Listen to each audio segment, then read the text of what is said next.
Bonjour à toutes et à tous, bienvenue dans cette nouvelle édition de Rencontre. Voilà. Quand le monde entier fixe leur regard sur la crise grecque dans la zone euro, en Orient, en Chine, la bourse de Shanghai a connu, elle aussi, une forte turbulence dans la bourse. Et en 3 semaines, la bourse de Shanghai a plongé de 30%, équivalent de 20 000 milliards de yuans, à peu près 2 000 milliards d'euros en valeur s'envoler, vaporiser, disparaît. C'est presque une douzaine de fois le PIB de la Grèce. Est-ce une mauvaise signe de la conjoncture de l'économie chinoise qui annonce l'effondrement toujours imminente de l'économie chinoise, ou bien c'est tout simplement une spéculation excessive et mal intentionnée, c'est un incident tout simplement passager de l'économie chinoise. Voilà les questions que je vais poser à mes deux invités. Monsieur André Chen, pardon. Bonjour, oui. Bonjour, vous êtes né à Marseille de parents chinois. Donc, vous avez reçu une éducation chinoise en famille et une éducation française à l'école. Et vous êtes parmi les rares Français d'origine chinoise qui est élève de l'école polytechnique. Il y en a beaucoup maintenant. Depuis 2001, vous êtes installé à Pékin. Vous êtes conseiller de la province de Hebei, membre d'honneur du Conseil chinois pour la promotion du commerce international et président du comité France-Chine. Vice-président du comité France-Chine. Vice-président du comité France-Chine. Et vous êtes surtout l'auteur de plusieurs ouvrages, si je ne me trompe pas, concernant la Chine. En 1987, vous avez déjà publié, coécrit, le livre Les nouvelles routes de la soie. Oui. Et à l'édition Economica. Vous avez aussi publié en 2006 La pratique de la Chine à l'édition Grasset, qui est un succès parce qu'il est traduit en plusieurs langues étrangères. Oui, un petit succès. Et un autre livre que vous avez écrit est Les 100 mots de la Chine à l'édition Presse Universitaire de France. Oui. Voilà. Donc, bonjour et bienvenue. Merci. Et monsieur Wang Liqiang, vous êtes chercheur et directeur du département des études internationales de l'Académie des sciences sociales de Chine. Et vous avez fait des études aussi en France et après avoir obtenu votre doctorat à la Sorbonne. Oui. Et vous devenez le chercheur à l'Académie des sciences sociales de Chine à Pékin. Et d'abord au département des études politiques et puis au département des études des droits européens à l'Institut européen. Depuis 2009, vous êtes responsable d'un projet d'études sur la crise financière internationale, c'est ça? Oui, tout à fait. Et voilà, et vous êtes l'auteur aussi de plusieurs ouvrages sur l'hégémonie du dollar et la crise économique internationale, etc. etc. Ouais. Bonjour et bienvenue, professeur Wang. Merci.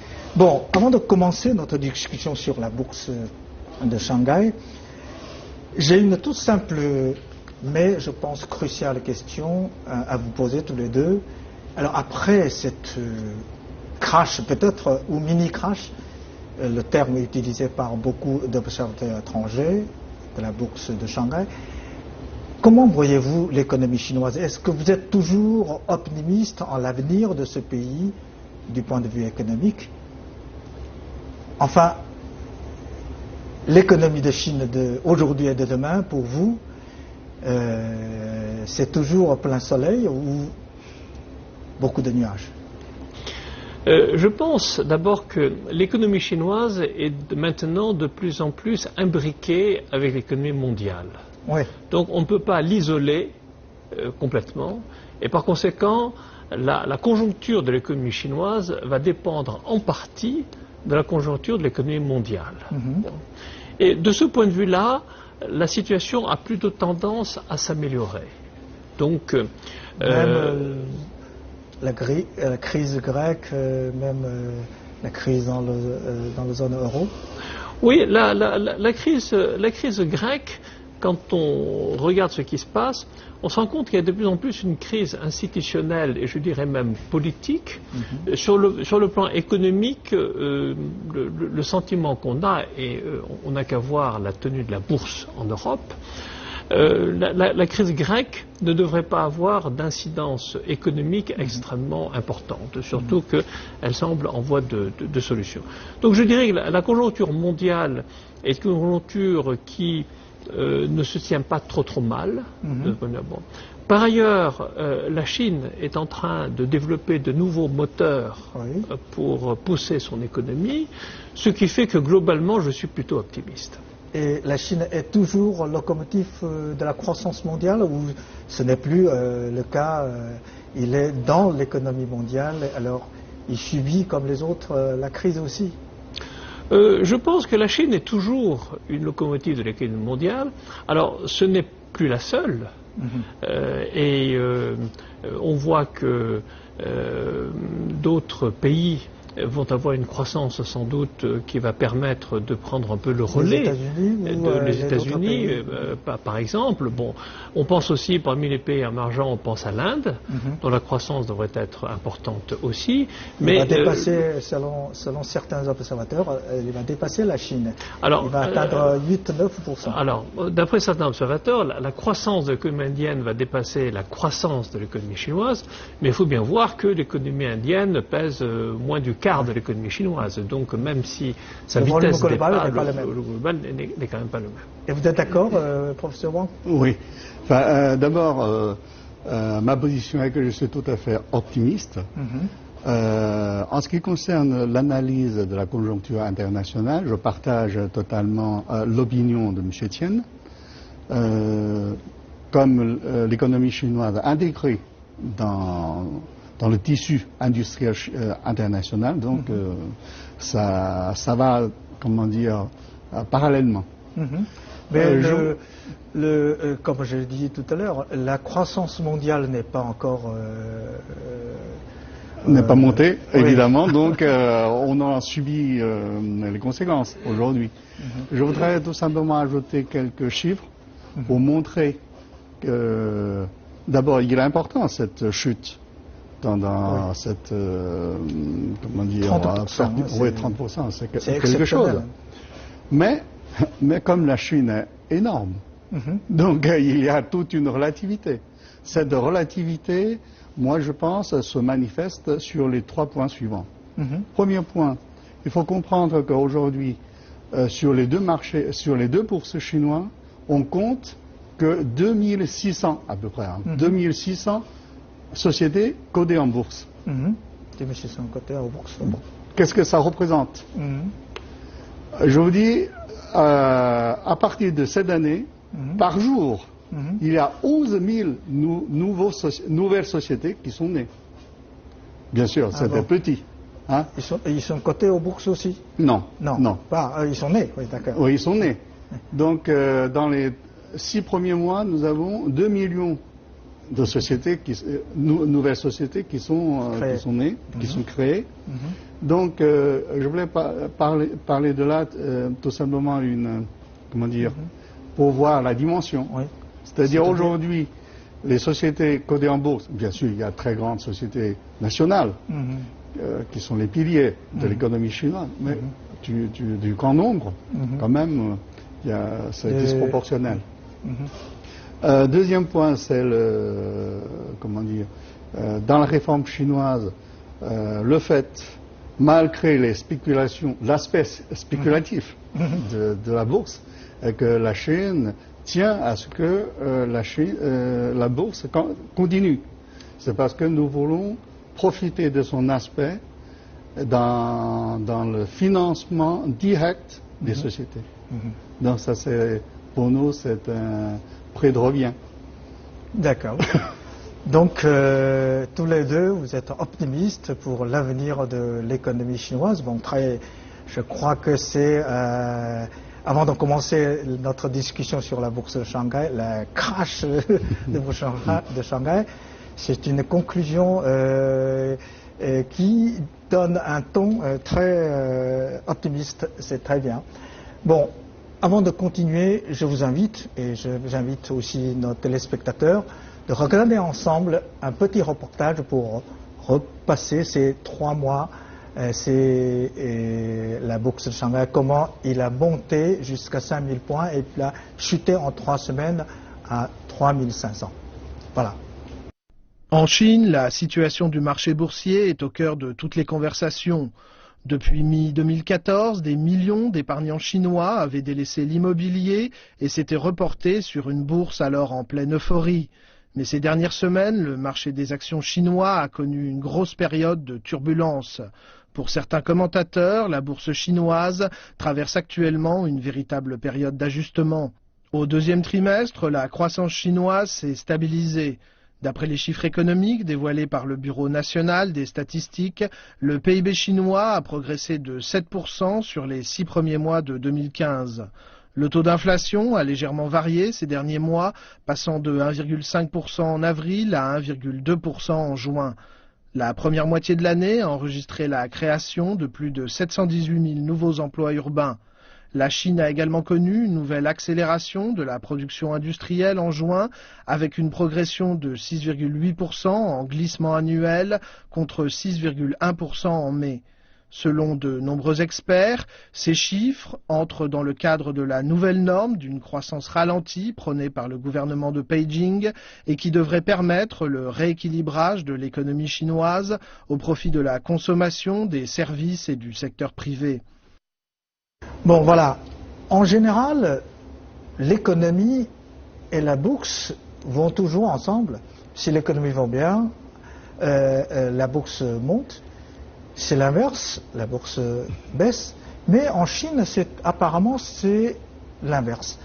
À la fin de 2014, l'économie de la Chine a connu une croissance plus lente, le taux de croissance le plus bas depuis ces 20 dernières années. C'est 7,5%. Mais la bourse commence à grimper. Comment expliquez-vous cette paradoxe, Monsieur Chen? Alors, d'abord, il faut faire très attention.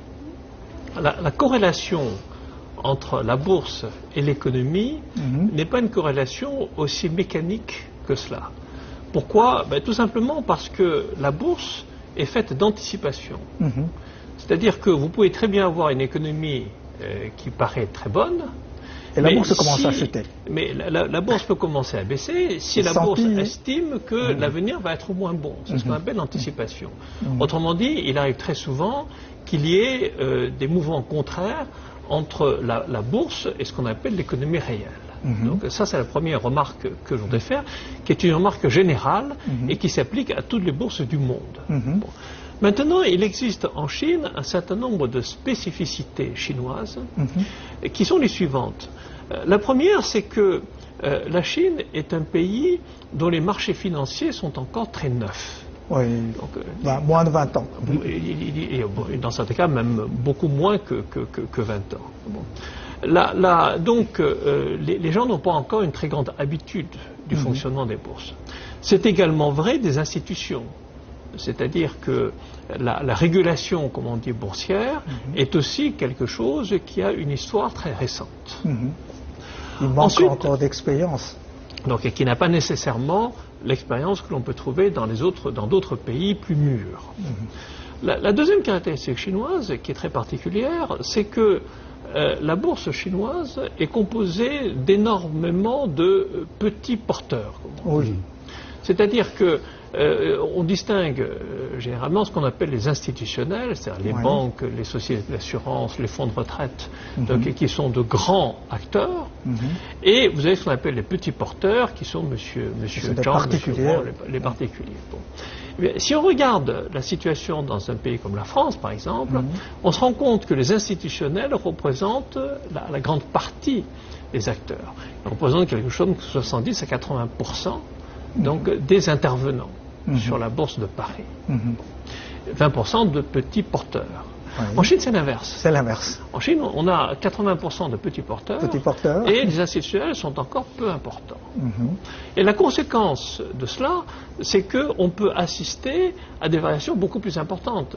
Parce que les petits porteurs, donc, qui sont individuels, peuvent beaucoup plus céder à des mouvements un peu irrationnels, donc soit d'enthousiasme, soit de panique, et cela amplifie les variations.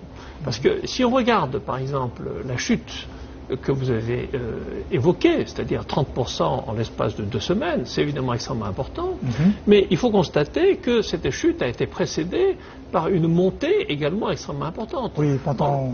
En l'espace d'1 an à peu près, la bourse chinoise a monté de plus de 150%, ce qui est énorme. Exactement, oui.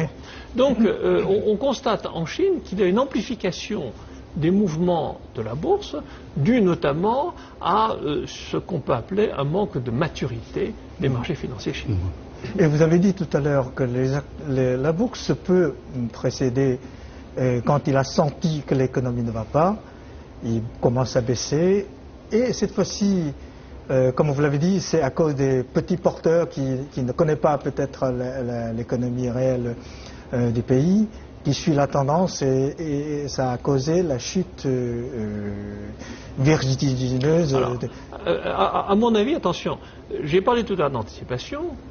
Je ne pense pas que la chute de la bourse actuelle anticipe de mauvaises nouvelles sur l'économie chinoise. Je pense qu'il y a un phénomène de ce qu'on appelle une correction. C'est-à-dire que la bourse a monté trop haut, donc il y a ce qu'on appelle une correction.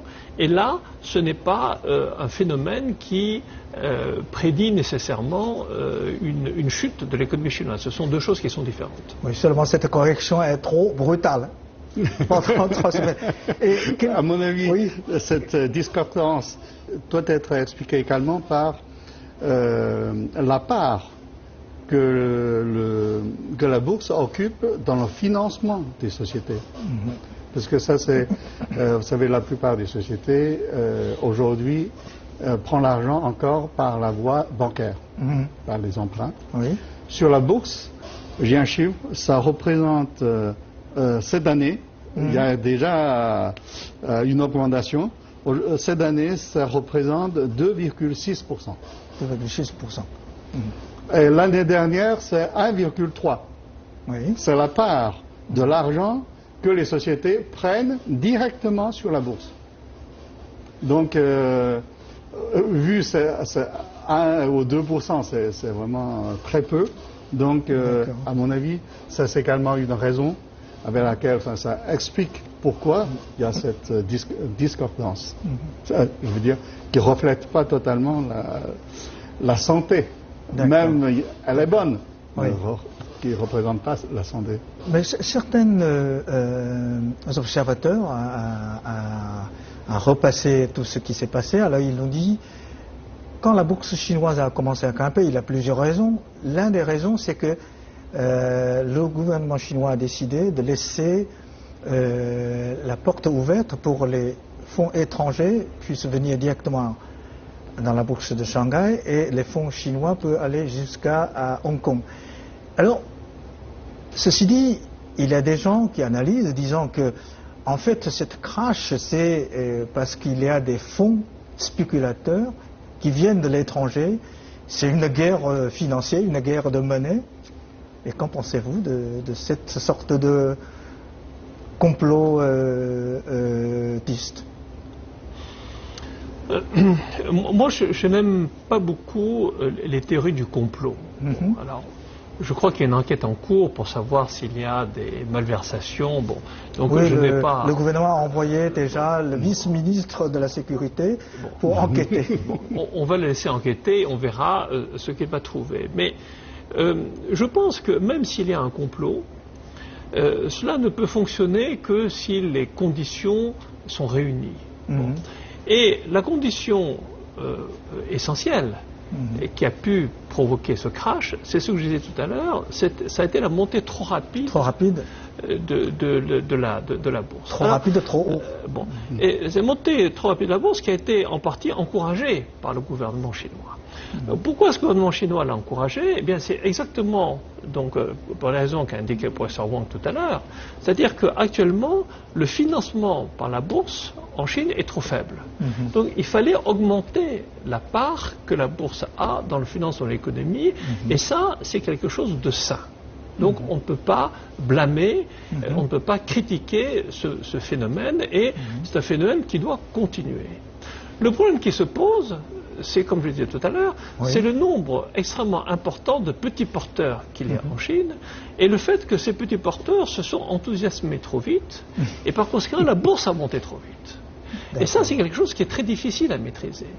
On peut essayer d'orienter la bourse et de dire, bon, donner de bonnes nouvelles pour pouvoir orienter la direction de la bourse, mais c'est extrêmement difficile de maîtriser la vitesse à laquelle les choses se passent.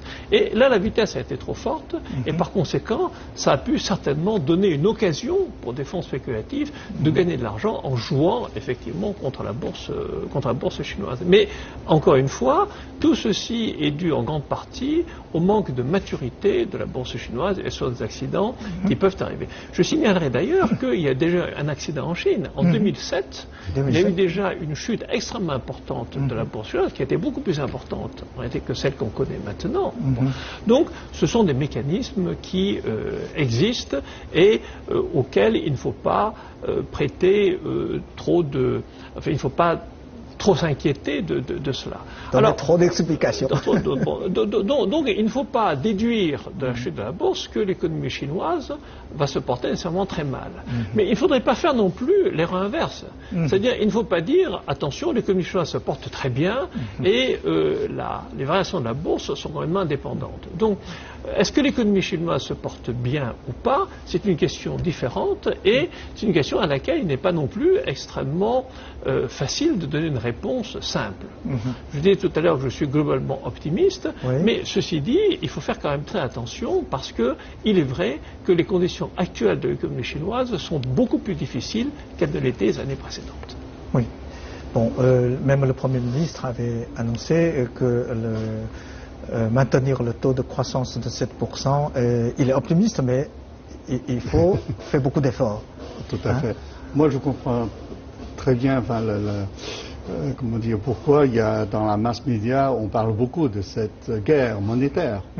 Parce que, si on repasse un peu l'histoire à partir de la crise asiatique surtout. Asiatique, George Soros, le nom, tout ça, c'est vraiment terrible.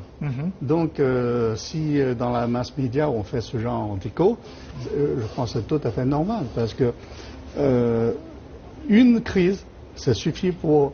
par exemple, tout à l'heure, vous avez dit, c'est 12 fois le PIB de la Grèce. C'est vraiment terrifiant, ça. Ça, c'est le résultat. Mais lorsqu'on fait une analyse précise, là, j'ai fait une étude, moi, je pense, du point de vue du résultat de la crise, donc, c'est parallèle d'un résultat d'une guerre. Mais il y a quand même une différence. La différence, c'est que, même il y a un terme que vous avez utilisé tout à l'heure, c'est comment dire, c'est évaporé. Évaporation. Là, je vous dis très franchement, je pense que ça vaut la peine de faire des analyses. Je n'admets pas ce terme, parce que, d'après moi, c'est pas s'évaporer. Dans la guerre, lorsqu'il y a une explosion, c'est une destruction totale. Dans la bourse, il n'y a que des transferts. Il y a un gagnant et un perdant. Voilà. Donc qui est-ce qui a gagné? C'est ça la question. Tout à fait. Jusqu'à aujourd'hui, dans le monde, il n'y a pas ce genre de statistiques. Sous le prétexte de... ça, c'est vraiment une confidentialité privée. Donc, il n'y a pas ce genre de statistiques, même en Chine. Bon. Ceci étant dit, les perdants, il est normal qu'ils demandent un contrôle plus strict. Parce que tout le monde sait que l'aspect négatif de bourse, c'est la spéculation. Oui. Donc Oui. je crois pour le devoir d'un gouvernement du peuple, il faut qu'il fasse beaucoup d'efforts pour arrêter cet aspect spéculatif. Oui, Voilà. et les investisseurs chinois, surtout les petits porteurs comme M. Tian avait insisté, est-ce qu'ils jouent un peu trop? Est-ce qu'ils ils investissent dans les actions, dans le marché financier, comme si ils jouent au casino? Est-ce que il faut trouver des moyens pour les limiter? Non, je crois que c'est plutôt dans l'aspect technique. Par exemple, cette fois, nous pensons qu'une des raisons de cette chute, c'est que le gouvernement veut limiter un peu l'opération en marge, c'est ça? Oui, enfin, légalement, on a le droit de prêter 1 contre 1. Oui. Et il paraît que cette fois, normalement, c'est 1 contre 5. C'est-à-dire, vous donnez 100, enfin, vous gagez 100, on donne 500. Oui. Pour vous permettre de faire cette spéculation. Et même, j'ai entendu parler de 10. Donc ça, c'est illégal d'abord. D'accord. Mais il y a des gens en pratique, dans la pratique, ça existe. Donc ça accélère la montée. Et j'ai regardé la télévision étrangère.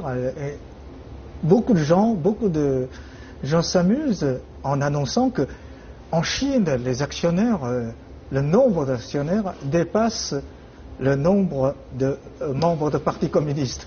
Il y a presque 100 millions de gens qui jouent dans les bourses. Qu'est-ce que cela signifie? Est-ce qu'il y a une signification pour un État, pour un pays comme la Chine, Monsieur Thier? Moi, je trouve que cette comparaison n'a pas de sens. Parce qu'il n'y a pas de contradiction entre être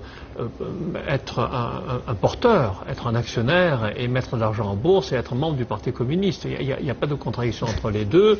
C'est comme si on disait il y a plus de gens qui jouent à la bourse que de gens qui mesurent 1m80 ou autre. Ça n'a pas véritablement de sens pour moi.